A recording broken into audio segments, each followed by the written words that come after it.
Welcome to radio नशा superstar Sholay special. अगले 1 घंटे के लिए आपके और आपके सुपरस्टार के बीच अब कोई नहीं होगा। और इस हफ्ते हमारे रेडियो नशा सुपरस्टार हैं। कितने आदमी थे? ये हाथ हमको दे ठाकुर। अरे ओ सांबा, कितना इनाम रखे है सरकार हम पर? पूरे 50,000। सुना? महबूबा ये कौन बोला? साला नौटंकी खड़ी खड़ी ड्रामा करता है।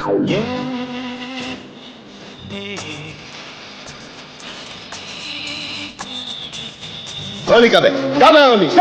होली के दिन दिल खिल जाते हैं, रंगों में रंग मिल जाते हैं। बसंती इन कुत्तों के सामने मत नाचना।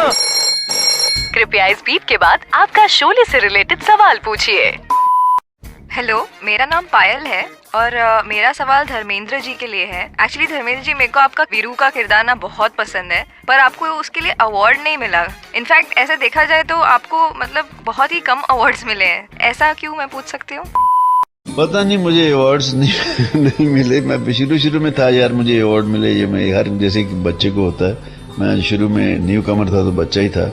जब नहीं मिले तो फिर मुझे समझ नहीं आया इसकी वजह क्या है। Actually I couldn't learn the tricks of the trade. इसमें बहुत सी ट्रिक्स मेरे ख्याल से खेलने सीखने चाहिए, मैं नहीं सीख सकता।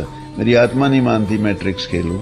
सीधा सीधा साफ साफ चलता रहता हूँ। और इससे ज्यादा प्यार क्या होगा, आज तक लोगों ने मुझे अपने दिलों से निकाला नहीं, आदर सत्कार देकर मेरे हौसले को बढ़ा के रखा है। इससे बड़ा और क्या प्यार हो सकता है।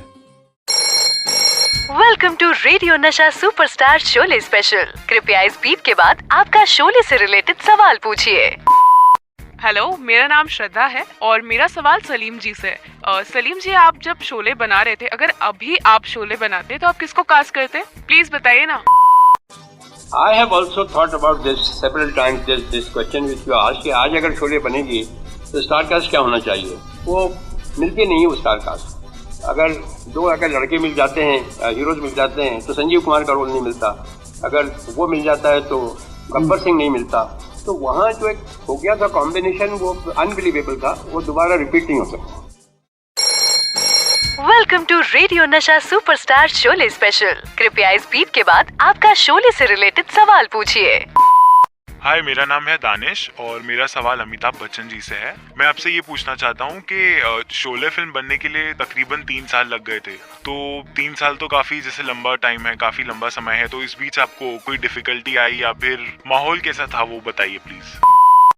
देखिए, तकरीबन 2.5-3 साल लग गए इस फिल्म को बनाते बनाते। और जाहिर है कि जब इतने सब कलाकार एक साथ होते हैं किसी एक फिल्म में, तो कहीं ना कहीं तो वातावरण हमारा ऐसा बहुत ही माहौल अच्छा सा बनता है। रामगढ़ जो था, जहाँ पर ये फिल्म की ज़्यादातर अधिकतर शूटिंग हुई, वो पहले तो बड़ी अजीब सी जगह थी। और जब रमेश जी ने कहा कि हम ये बेंगलोर में शूट करेंगे, तो हम सबको लगा कि ये एक डाकू की फिल्म है और बेंगलोर का जो वातावरण है, पहाड़ी है, पत्थर बने हुए हैं, कहाँ ये ऐसा। आमतौर पर जितनी भी तब फिल्में बनी थी, वो या तो रेगिस्तान में बनती थी या कहीं राजस्थान के किसी एक खंडहर में जा कर के बनती थी, या मध्य प्रदेश में भिंड इलाका है, वहाँ की जो सूखा सूखा इलाका है, उस तरह की एक वातावरण होता था। ये हमें बड़ा अजीब सा लगा। हमने कहा यहाँ पर ठीक नहीं जमेगी। उन्होंने कहा नहीं आप कीजिए यहीं पर। तो सबसे पहले तो हमें वो लगा। फिर उन्होंने पूरा जो रामगढ़ का गांव था, वो पूरा गांव उन्होंने वहाँ कंस्ट्रक्ट किया था। तो जितने आप देख रहे हैं वहाँ पर, वो एक्चुअली वो घर थे, वो सेट बने थे, लेकिन इतनी खूबसूरती से उन्होंने बनाया। फिर एक एक कुटिया उन्होंने हम सबको दे दी कि आप इसमें रहिए। तो हम लोग दिन भर उसी में रहते थे। खाना पीना, रहना सोना सब वहीं होता था। धर्म जी तो बल्कि कई दिन वहीं सो जाते थे और उनको खुली हवा बहुत अच्छी लगती थी। तो जो रामगढ़ का वो चबूतरा है, वहीं पर अपनी खटिया बिछा करके रात भर वहीं रह जाते थे। और वो जो ठाकुर का मकान था, वो थोड़ी सी ऊंचाई पर था। पहले वहाँ ऐसे ही एक पहाड़ था। वो जितनी भी वहाँ जाने की सड़क थी, वो खुद हम लोगों ने बनाई, यानी जो सेट डिज़ाइनर थे। और एक तरह से एक परिवार बन गया था और एक ऐसा माहौल था जिसमें कि एक शहर है, ये हमारा शहर है, ये हमारा घर है और ये हम ही लोग यहाँ रहते हैं, ये हमारा गांव है। वेलकम टू रेडियो नशा सुपरस्टार शोले स्पेशल। कृपया इस बीप के बाद आपका शोले से रिलेटेड सवाल पूछिए। हेलो, मेरा नाम अजिंक्य है और मेरा सवाल विजुकोटे जी से। सर, शोले के बाद सांबा और कालिया एकदम आइकॉनिक कैरेक्टर्स बन गए थे, तो फिल्म शूटिंग के टाइम पे आप लोगों का सेट पे कैसा रिलेशनशिप था, प्लीज बताइए ना।